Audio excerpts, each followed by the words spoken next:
continuing through all of the TV show discussions I want to try to touch base on before I move back into the film area. I have a whole list of films I want to talk about, some recent, some older, some that are just on the list from months of not putting in entries.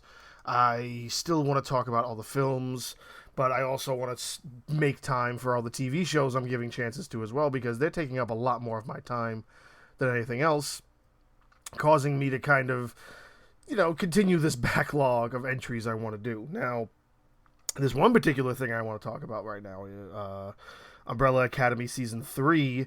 I kind of hold this a little bit more near and dear to me because this was also the second entry of this entire podcast was about the Umbrella Academy, and it was mainly about the first two seasons, because when I started doing the podcast, only the first two seasons were out, and that was around the time I had actually given the series a chance and decided to start it. Now, I watched both of those seasons within a very short period of time, as I'm sure a lot of people can relate, and I was just really happy that it was a thing that also had more material that I could go into and I can dive into and get more out of it.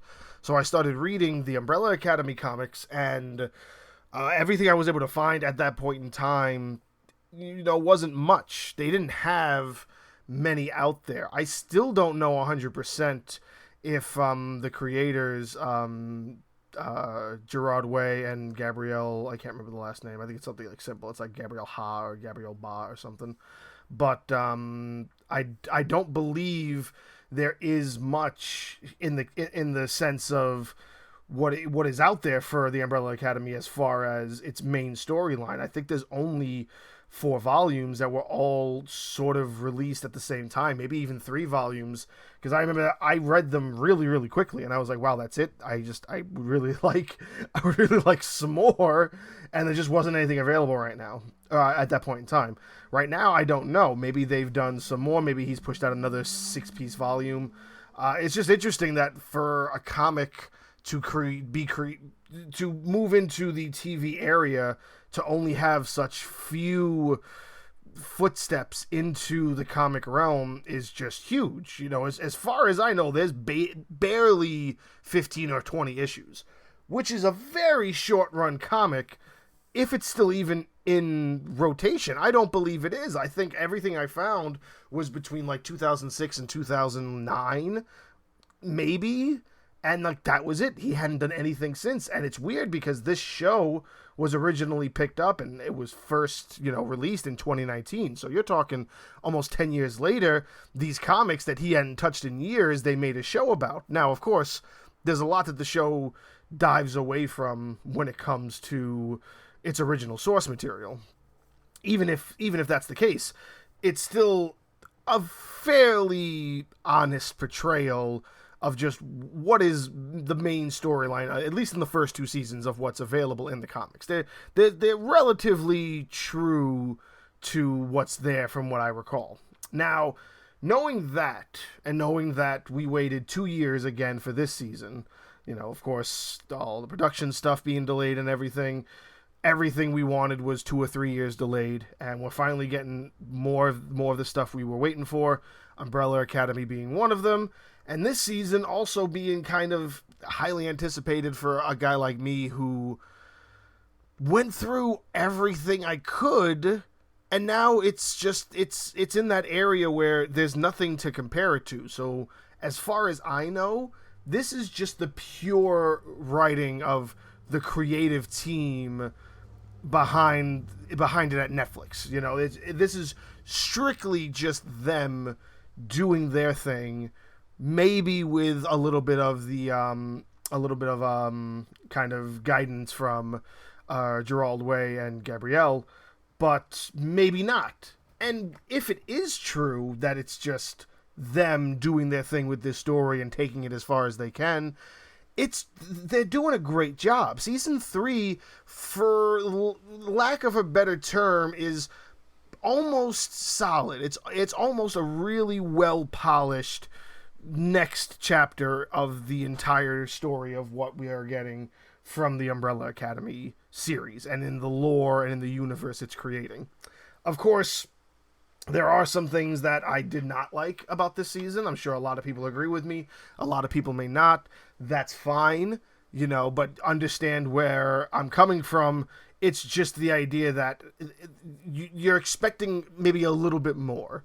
What I really loved was the idea of them messing up the past, going back to where their present time was supposed to be, and realizing like it became they messed up so much that he decided, okay, now I'm going to do a different thing instead of the Umbrella Academy. And I really like the idea of the Umbrella Academy versus the Sparrow Academy. But we really only got that for the first episode. After that, it's all up in the air. It's all over the place. They're jumping around through all these different storylines and all these different character arcs that you don't want to say that anything could lose its momentum. And it's also a matter of, the things that you wanted to be given more attention. Like, I understand the story arc of Allison for this season. You're making her grieve. You're making her miss the child she bore and how the child doesn't exist anymore. And all she wants to do is get that child back. But maybe you could have done something a little bit differently and still gotten that point across. Because truthfully, I wasn't really appreciative of a lot of the decisions she made with this newfound hatred for the world. Like, she's usually I'm not even going to say level-headed, but she's definitely more along the lines of the most stable one out of all of them. So to give her this complete character twist is a little upsetting, specifically because it just pops up at all the worst times, and it's just not so. Even if it led into whatever the ending was, it's just it was a little bit too much at certain points, and then almost not enough at points where it almost needed to be. At least that's my perspective. I felt like it could have been a 3-episode thing. They could have dropped it and moved on with it. Almost like how they just completely dropped how they changed Vanya to Victor and kind of incorporated Elliot Page's coming out in the real world to make the female character now a male character.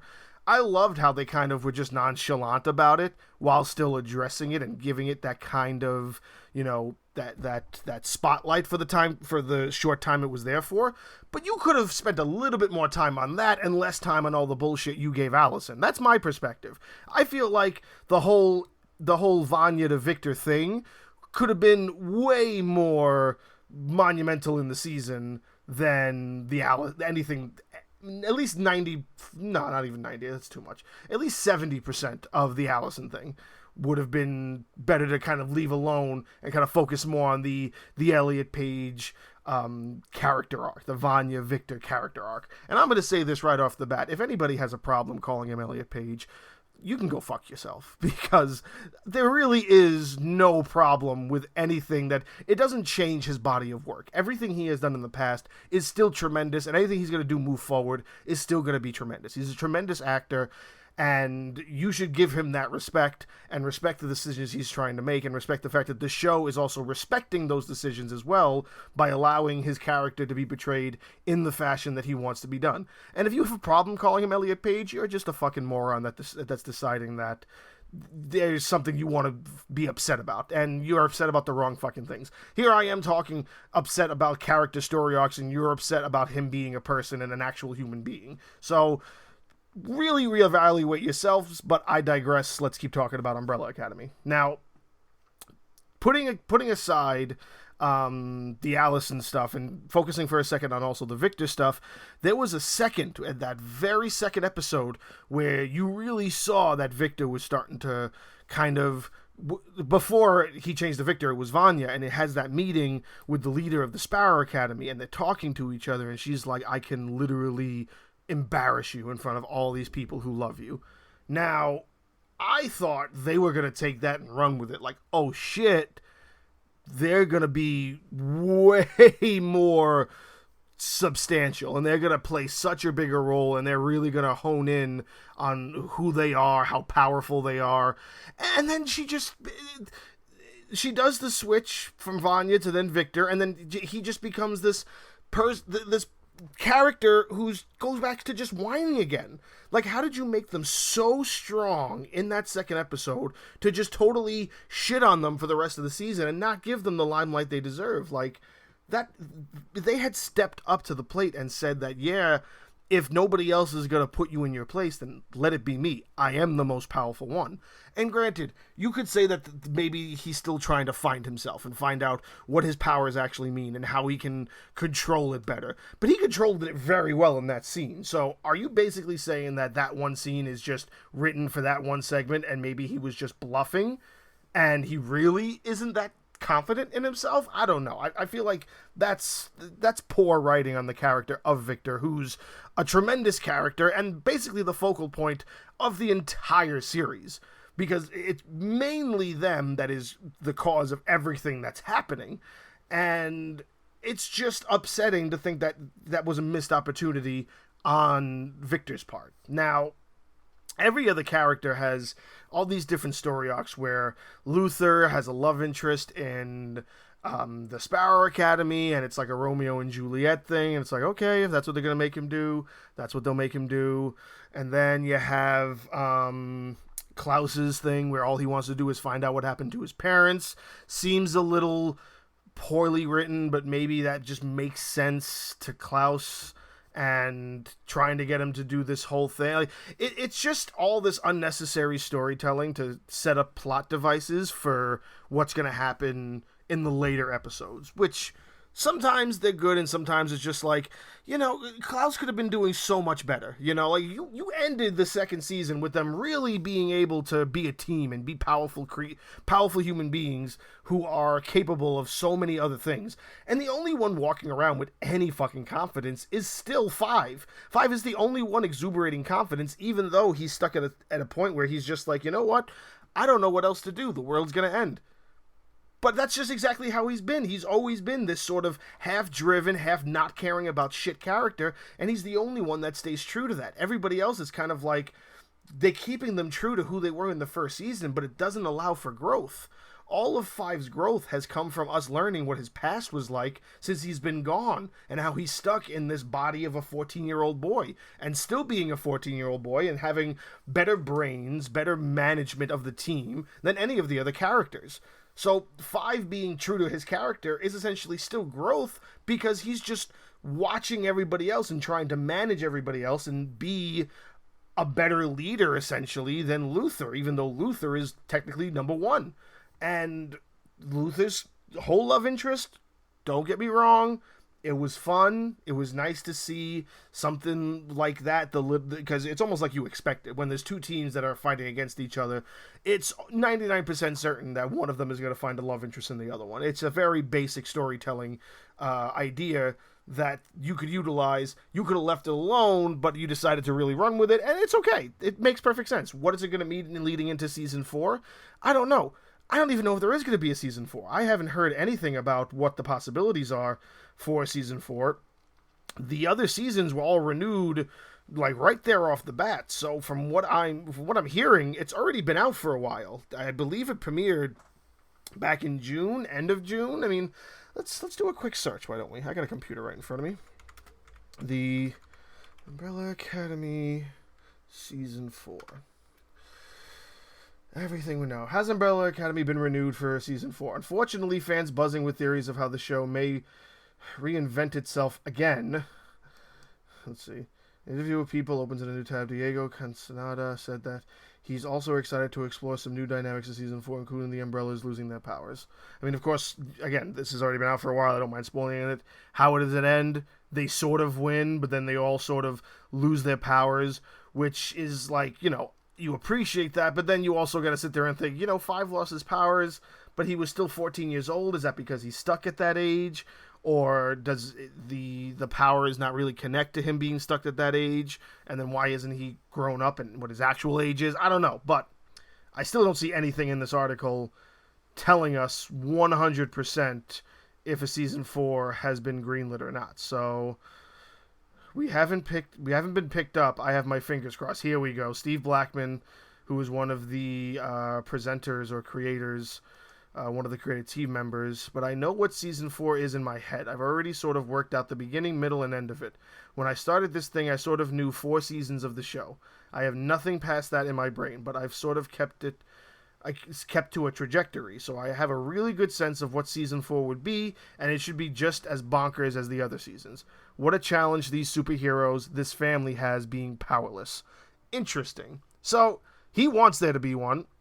Nobody has said if there is going to be one or not, but we can be hopeful, and, hopefully they're able to write themselves out of the corner they wrote into, and I do hope that they do end it there, because this is one of those shows, one of those storylines that would be a little bit better if you kind of left it where it was and didn't try to beat it with a dead horse and wring out every bit of dollar you can out of it, because you're just going to lead it down this hole that just makes it almost unwatchable at one point. I don't see Umbrella Academy being anything like a 10-season show. 4 good seasons I'll take over anything else. So hopefully we get the 4th, and hopefully it's a little bit better than what this 3rd season kind of gave us, if they're using the 3rd season as kind of a filler, even though half of it is not filler. Half of it is definitely not. Half of it is tremendous storytelling. Everything that has to do with Harlan coming back and being powerful how he was. Everything that had to do with just the paradox thing and the world being sucked into this mini black hole lightning bolt thing. All of that was fantastic. It all made sense. It all kept the time-traveling story stuff together and very well-rounded by the end of it all. But, how do you push it to make it 10 episodes at a time? Maybe you got to fill it with some stuff that's a little unnecessary. Maybe.